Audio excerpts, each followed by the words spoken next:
কাঁচা আম ফুরিয়ে যাওয়ার আগেই ঘরেই তৈরি করে নিন কোনো রকম কোনো কেমিক্যাল ছাড়াই কাঁচা আমের টক মিষ্টি জেলি। আসসালামু আলাইকুম এভরিওয়ান, আপনারা সবাই কেমন আছেন? আশা করছি সবাই ভালো আছেন। মাউস ফ্যামিলি ব্লগে আপনাদের সবাইকে স্বাগতম। চলে আসলাম নতুন আরেকটি রেসিপি নিয়ে। কাজ তৈরি করব কাঁচা আমের জেলি। তো দেখুন আমি কিভাবে কাঁচা আমের জেলিটা বানাই। প্রথমেই কাঁচা আমটাকে ভালো করে পরিষ্কার করে নিয়েছি। এখন ভালো করে এটাকে ছুলে নিয়েছি, সুন্দর করে ছোট ছোট করে পিস করে কেটে নিয়েছি। এখন এটাকে ভালো করে সিদ্ধ করে নিতে হবে। এই জন্য আমি চুলায় একটা কড়াই বসিয়ে দিয়েছি, পরিমাণ মতো পানি দিয়ে দিয়েছি। এখন পানির ভিতর টুকরো করে রাখা আমগুলোকে দিয়ে দিব।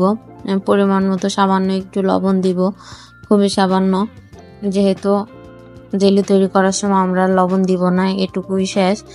তো এই যে আমার আমটা ভালো করে সিদ্ধ হয়ে গিয়েছে, দেখতে পাচ্ছেন কতটা সিদ্ধ হয়েছে।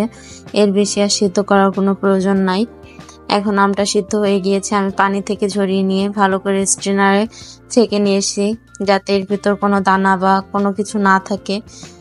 তো এই যে পালটা বের করে নিয়েছি, অনেকটাই গাঢ় হয়েছে। এখন এই যে কড়াই চাপিয়ে দিয়েছি চুলায় একটা। এখন যে আমের যে পাল্পটা বের করেছি সেটা দিয়ে দিয়েছি, অনেকটাই গাঢ়।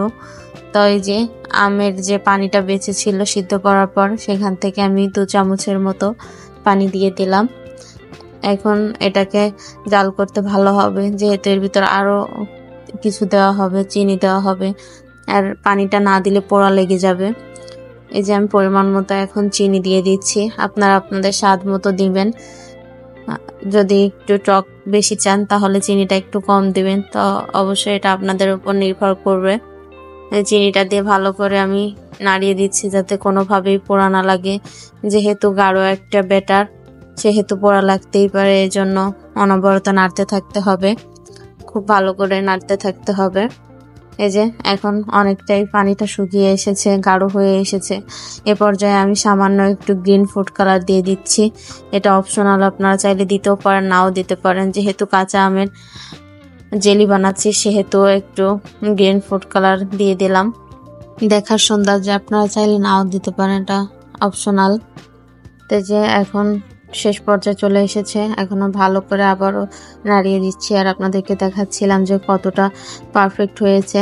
এই অবস্থাতে এখন নামিয়ে দিব। এই যে এখন অনেকটাই নরম নরম আছে, তো ঠান্ডা হয়ে গেলে এরকমটা থাকবে না। তো আমি এই যে 2টা বাটিতে নিয়ে নিয়েছি। এখন এটাকে ভালো করে একটু ঠান্ডা হতে দিব, ঠান্ডা হলেই জমে যাবে।